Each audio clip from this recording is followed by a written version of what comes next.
बिस्मिल्लाहिर्रहमानिर्रहीम। स्टूडेंट्स, आज हम नाइन्थ क्लास की केमिस्ट्री का चैप्टर नंबर 2 स्टार्ट करेंगे, जिसका नाम है structure of atom. Structure of atom जो है, इसमें हम ये पढ़ेंगे, ये सीखेंगे, ये देखेंगे कि एटम किन किन कंपोनेंट्स से मिलकर बना है और वो कंपोनेंट्स एटम के अंदर किस तरह से अरेंज्ड हैं, किस तरह से तरतीब में हैं। ठीक है। वैसे तो पिछले चैप्टर में हमने एक थ्योरी पढ़ी थी, डाल्टन्स एटॉमिक थ्योरी। उस थ्योरी में भी एटम के स्ट्रक्चर के बारे में काफ़ी आइडियाज़ मिलते हैं, लेकिन उसी टॉपिक में हमने पढ़ा था कि उस थ्योरी के अंदर कुछ फॉल्ट्स हैं। तो इस तरह with the passage of time जैसे ही स्ट्रक्चर ऑफ एटम का सवाल साइंसदानों के जहन में उठा, बहुत से साइंटिस्ट, बहुत से केमिस्ट जो हैं, उन्होंने इसके ऊपर काम करना शुरू किया और उन्होंने वन बाय वन अपनी थ्योरीज़ दी। और अब हम इस चैप्टर में हम उन थ्योरीज़ को स्टडी करेंगे कि कैसे स्ट्रक्चर ऑफ एटम जो है वो अपनी मॉडर्न और मोस्ट जो लेटेस्ट फॉर्म है उसमें कैसे बन के सामने हमारे आया है। ठीक है। इसमें ये बताया गया है कि अगर एटम के बारे में बात की जाए तो एटम इतना स्मॉलेस्ट पार्टिकल है कि हम इसको माइक्रोस्कोप से तो नहीं देख सकते। हाँ, हमारे पास कुछ स्पेशल टाइप की माइक्रोस्कोप्स हैं, जिसे कि हम कहते हैं स्कैनिंग टनलिंग माइक्रोस्कोप। उन माइक्रोस्कोप्स में जो है वो हम इसको स्टडी कर सकते हैं, एटम के स्ट्रक्चर को। ठीक है। आप इसके जो है वो सबसे पहला जो टॉपिक है हमारा रीडिंग का, वो है theories and experiments related to atomic structure. यानी हमने इस टॉपिक में वो तमाम थ्योरीज़ पढ़नी है और उन थ्योरीज़ से रिलेटेड जो एक्सपेरिमेंट्स हैं हमने वो स्टडी करने हैं कि वो कौन सा एक्सपेरिमेंट किया गया और उस एक्सपेरिमेंट के नतीजे में कौन सी थ्योरी बनी। ठीक है। इस पाइपलाइन में जो साइंटिस्ट जिसको हमने सबसे पहले स्टडी करना है वो है Rutherford's atomic model. Lord Rutherford scientist हैं। 1911 में रदरफोर्ड ने एक एक्सपेरिमेंट किया और उस एक्सपेरिमेंट के नतीजे में उसे पता चला कि एटम के अंदर जो सब एटॉमिक पार्टिकल्स हैं, इलेक्ट्रॉन और प्रोटॉन्स, वो किस तरह से अरेंज्ड होते हैं। आप ये इसकी फ़िगर देख सकते हैं 2.1। ये फ़िगर जो है वो उस अरेंजमेंट को शो कर रही है जो उसने अपने एक्सपेरिमेंट के लिए यूज़ किया। इसमें आप देख सकते हैं एक पिंक कलर का सर्कल आपको नज़र आ रहा है। पिंक कलर का सर्कल जो है ये एक फ्लोरेसेंट स्क्रीन है।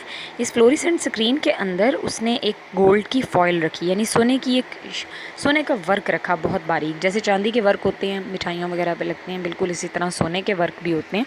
तो उसने वहाँ पे सोने का एक वर्क रखा और आप देख सकते हैं कि इस पिंक होल के बाहर एक source of alpha particle blue colour का बॉक्स आपको नज़र आ रहा है। इस ब्लू कलर के बॉक्स में से अल्फ़ा पार्टिकल्स निकल रहे हैं। ठीक है।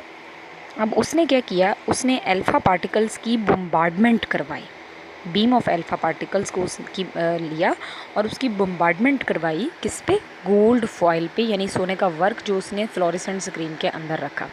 अब अल्फ़ा पार्टिकल्स क्या होते हैं? अल्फ़ा पार्टिकल्स बेटे हीलियम के न्यूक्लियाई हैं जिनके ऊपर पॉजिटिव चार्ज होता है। अब फ्लोरेसेंट स्क्रीन रखने का मकसद यहाँ पर ये है, फ्लोरेसेंट स्क्रीन ऐसी स्क्रीन है कि इसके ऊपर जब कोई चार्ज पार्टिकल आके स्ट्राइक करता है, टकराता है, तो वो फ्लोरेसेंट स्क्रीन जो होती है उसके ऊपर वहाँ पे ग्लो प्रोड्यूस हो जाता है, चमक पैदा हो जाती है। तो इससे हमें ये पता चल जाता है कि हमारे जो चार्ज्ड पार्टिकल्स हैं उन्होंने कहाँ कहाँ स्ट्राइक किया।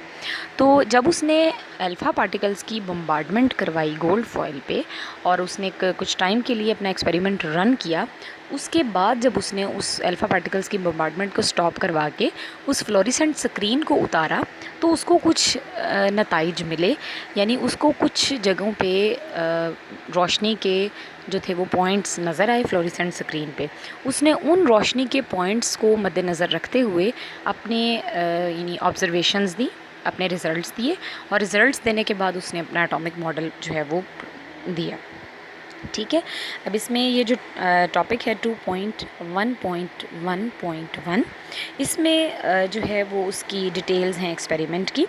Rutherford bombarded a very thin gold foil about 0.00004 centimetre thickness, यानी ये बहुत कम थिकनेस है। ही used alpha particles obtain from the disintegration of polonium. यानी अब उसने ये भी बता दिया है कि जो अल्फ़ा पार्टिकल्स हैं वो कहाँ से आ रहे हैं। वो पोलोनियम एक हमारे पास रेडियो एक्टिव एलिमेंट है उसकी डिसइंटीग्रेशन से अल्फ़ा पार्टिकल्स प्रोड्यूस होते हैं। यहाँ पर उन्होंने आपको ये भी बताया है कि ये डबली पॉजिटिवली चार्ज्ड हीलियम न्यूक्लियाई हैं। He is a symbol of helium और इसके ऊपर प्लस प्लस चार्ज होता है। ठीक है, अब इस एक्सपेरिमेंट के बाद उसने कुछ कंक्लूजन्स ड्रॉ किए, हम वो डायरेक्टली कंक्लूजन्स देख लेते हैं। उसने ये देखा कि since majority of the alpha particles pass to the foil undeflected, यानी वो सीधे ही गोल्ड फॉइल में से जो अल्फ़ा पार्टिकल्स है वो गोल्ड फॉइल में से सीधे ही गुजर गए। अब हमने पहले आपको बताया है कि अल्फ़ा पार्टिकल्स पे कौन सा चार्ज होता है, पॉजिटिव चार्ज। तो इसका मतलब ये हुआ कि एटम का मोस्ट ऑफ द पार्ट जो है वो क्या है, अंदर से एम्प्टी है। एम्प्टी होने की वजह से ही अल्फ़ा पार्टिकल सीधे गुजर गए। अगर एम्प्टी ना होता तो फिर डेफिनेटली जो भी अंदर चीज़ होती है अल्फ़ा पार्टिकल्स उसके साथ स्ट्राइक करते और and according to the mass of the thing present inside the atom, वो जो अल्फ़ा पार्टिकल्स हैं वो रीबाउंस होते हैं, वो किसी एंगल पे डिफ्लेक्ट होते हैं। ठीक है, तो अगर मैक्सिमम पार्टिकल सीधे गुजर गए तो इसका मतलब ये हुआ कि एटम का अंदर से हिस्सा जो है वो ज़्यादातर क्या है, एम्प्टी है, खाली है। The deflection of few alpha particles through angles greater than 90 degree shows that these particles are deflected by electrostatic repulsions between the positively charged alpha particles and the positively charged part of the atom। देखें कि alpha particles पे positive charge है। अब वो atom जो alpha particles 90 से greater angle पे deflect हुए हैं, वहीं वापस आए हैं, वो किस चीज़ को इंडिकेट कर रहे हैं, वो इस चीज़ को इंडिकेट कर रहे हैं कि अल्फ़ा पार्टिकल्स के ऊपर ख़ुद पे पॉजिटिव चार्ज है और वो यकीनन एटम के अंदर किसी ऐसी चीज़ के साथ जाके स्ट्राइक किए हैं, किसी ऐसी चीज़ के साथ जाके टकराए हैं जिसके खुद के ऊपर क्या है, पॉजिटिव चार्ज है। तो इससे एक बात तो साबित हो गई कि एटम के अंदर कोई पॉजिटिवली चार्ज्ड चीज़ जो है वो मौजूद है। नंबर 2 पॉइंट जो है वो ये है, नंबर 3 पॉइंट है, massive alpha particles are not deflected by electrons. ठीक है, अब जो अल्फ़ा पार्टिकल्स हैं वो मैसिव होते हैं, इसलिए वो इलेक्ट्रॉन्स उन्हें डिफ्लेक्ट नहीं कर पाते। वैसे भी इलेक्ट्रॉन्स पे नेगेटिव चार्ज है, तो नेगेटिव चार्ज हमेशा पॉजिटिव चार्ज को अट्रैक्ट करता है, रिपेल नहीं करता। ठीक है, तो ये जो थे वो अल्फ़ा इसके ऑब्जर्वेशंस थी, कंक्लूजन्स थे। कंक्लूजन्स के बाद इसके कुछ जो है वो उसने रदरफोर्ड जो है उसने कंक्लूजन्स से, यानी जो भी कंक्लूजन उसने इस एक्सपेरिमेंट से किए, उससे उसने एटम के मॉडल के बारे में ये राय दी कि एटम का जो मॉडल है वो प्लेनेटरी स्टाइल का मॉडल है। प्लेनेटरी स्टाइल का मॉडल यानी जो हमारा शमसी निज़ाम है, यानी सूरज का और सियारों का जो निज़ाम है, प्लैनेट्स, सन एंड प्लैनेट्स का जो सिस्टम है, उससे मिलता जुलता है। यानी sun is present in the centre and the planets are revolving around the sun. तो उसने यही कहा कि एटम के अंदर जो पॉजिटिवली चार्ज पार्ट है उसे उसने न्यूक्लियस का नाम दिया। उसने कहा कि वो न्यूक्लियस है, वो न्यूक्लियस सेंटर में मौजूद है और जो इलेक्ट्रॉन्स हैं वो उस न्यूक्लियस के जो है वो अराउंड क्या कर रहे हैं, रिवॉल्व कर रहे हैं। So this was the structure which was presented by Rutherford based upon the results of his experiment. लेकिन at that time this theory was considered to be a very good initiative in solving the structure of atom, in solving the problems related with the structure of atom.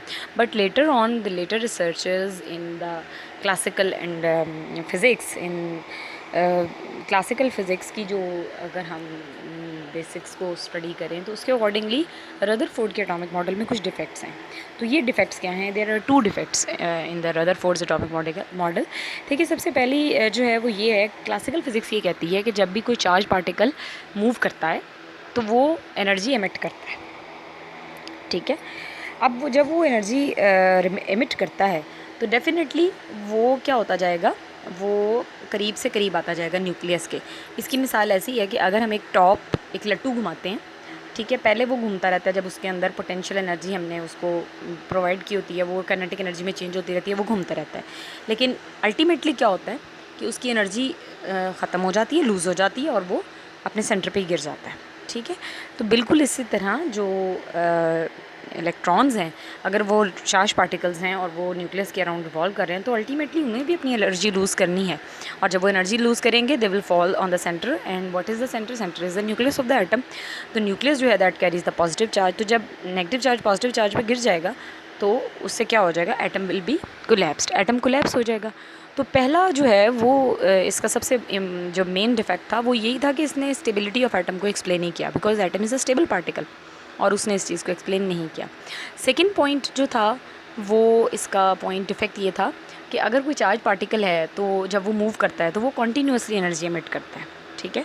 तो charge particle जब continuously energy emit करता है तो इसका जो spectrum होता है atom का, that should be a continuous spectrum. लेकिन इन एक्चुअल जब हम एटम का स्पेक्ट्रम रिकॉर्ड करते हैं तो it comes out to be a line spectrum. So these are the 2 defects. इस पे अक्सर पेपर में क्वेश्चन आ जाता है, what are the major defects in the Rutherford's atomic model. So ये आपने you have to learn by heart. इसके कंक्लूजन्स भी आपने अच्छे से ड्रॉ करने हैं और याद करने हैं, और इसका जो है एक्सपेरिमेंट भी काफ़ी इंपॉर्टेंट है। So this is an important question. Next जो है वो है Bohr's atomic theory. Bohr's atomic theory जो है it was presented by Niels Bohr in 1913। उसने रदरफोर्ड के ही मॉडल को जो है वो क्या उसे कहते हैं अपने सामने रखा और उसके अंदर कुछ मॉडिफिकेशंस उसने दी, ठीक है। और इसके अलावा रदरफोर्ड जो बोहर है, नील बोहर, उसने हाइड्रोजन एटम के लाइन स्पेक्ट्रम को भी सॉल्व किया और उसे बहुत ज़्यादा एक्सप्लेन भी किया। अब इस थ्योरी के पोस्टुलेट्स, इसका कोई एक्सपेरिमेंट नहीं यहाँ पर है, इसका जस्ट उन्होंने डायरेक्ट आपको पोस्टुलेट्स बताए यहाँ पे बोहर एटॉमिक थ्योरी के। इसमें सबसे पहला पोस्टुलेट ये है कि जब इलेक्ट्रॉन जो है वो रिवॉल्व करता है around the nucleus in circular orbits, ये उसने बात बताई थी कि सर्कुलर ऑर्बिट्स में अराउंड न्यूक्लियस के अराउंड वो रिवॉल्व करता है। तो उसने ये कहा था कि जो इलेक्ट्रॉन जब किसी एक ऑर्बिट में रिवॉल्व कर रहे होते हैं तो उनकी एनर्जी क्या रहती है, फिक्स्ड रहती है। Fixed energy means quantized energy, यानी एनर्जी ना इलेक्ट्रॉन लूज़ करता है और ना इलेक्ट्रॉन एनर्जी जो है वो गेन कर रहा होता है, ठीक है। अब जो एनर्जी होती है इलेक्ट्रॉन की वो प्रोपोर्शनल होती है to the distance from the nucleus, यानी जैसे जैसे डिस्टेंस फ्रॉम न्यूक्लियस ज़्यादा होता जाएगा इलेक्ट्रॉन का जो एनर्जी लेवल है वो क्या होता जाएगा, इंक्रीज़ होता जाएगा। तो हम इससे ये भी कह सकते हैं कि जो न्यूक्लियस के करीब वाले ऑर्बिट्स हैं उनकी एनर्जी कम होती है, जैसे जैसे दूर जाते जाते हैं न्यूक्लियस से इलेक्ट्रॉन्स की एनर्जी जो है वो क्या होती जाती है, ज़्यादा होती जाती है, ठीक है। और थर्ड पॉइंट जो उसने बहुत इंपॉर्टेंट बात की वो ये की कि इलेक्ट्रॉन्स किन ऑर्बिट्स में रिवॉल्व कर सकता है, इलेक्ट्रॉन्स सिर्फ उन्हीं ऑर्बिट्स में रिवॉल्व कर सकता है जिसका एंगुलर मोमेंटम जो है that is the integral multiple of h/2 pi. Angular momentum जो है वो किसका इंटीग्रल मल्टीपल होता है, h/2 पाई का। इसमें h जो है वो प्लैंक्स कांस्टेंट है और इसकी वैल्यू 6.626 × 10⁻³ जूल सेकंड है, ठीक है। अब इंटीग्रल मल्टीपल होने का मतलब ये n हो और n वैल्यू शुड बी 1 2 3, ठीक है। पॉइंट्स में नहीं हो सकती ये वैल्यू, इसकी ये नंबर्स होते हैं 1 2 3। और इंटीग्रल मल्टीपल यहाँ पर बात जो है वो that is worth mentioning over here, यानी सिर्फ उन्हीं ऑर्बिट्स में रिवॉल्व कर सकता है जिनकी n वैल्यूज़ जो हैं वो 1 2 3 हैं। अब n की वैल्यू जो है 1.5 2.5 1.25 इस तरह की वैल्यूज़ भी हो सकती हैं, यानी फ्रैक्शनल नंबर में भी वैल्यूज़ हो सकती हैं।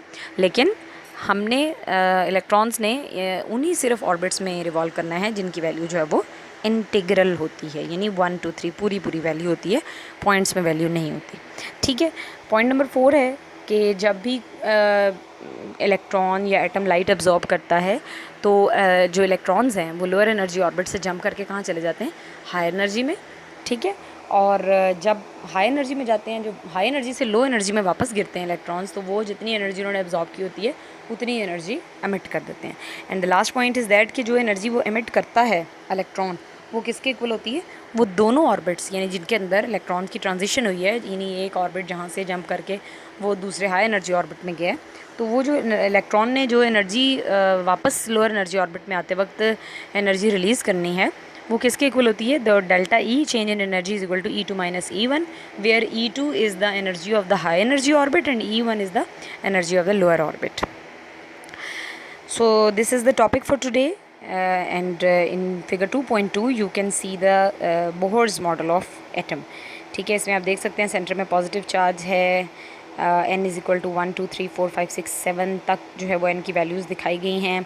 एटम जब एनर्जी अब्जॉर्ब करता है तो आप देख सकते हैं कि वो हाई एनर्जी ऑर्बिट में आ रहा है, एरो की ये रिप्रेजेंट करी है, और जब एटम एमिट करता है एनर्जी तो वो हाई एनर्जी से कहाँ आ रहा होता है, लोअर एनर्जी ऑर्बिट्स के अंदर आ रहा होता है। So this is all about the Bohr's atomic theory. इंशाल्लाह ताला नेक्स्ट टॉपिक जो है वो नेक्स्ट आइसोटोप्स हम नेक्स्ट लेक्चर में स्टडी करेंगे। Till then take care and अल्लाह हाफिज़।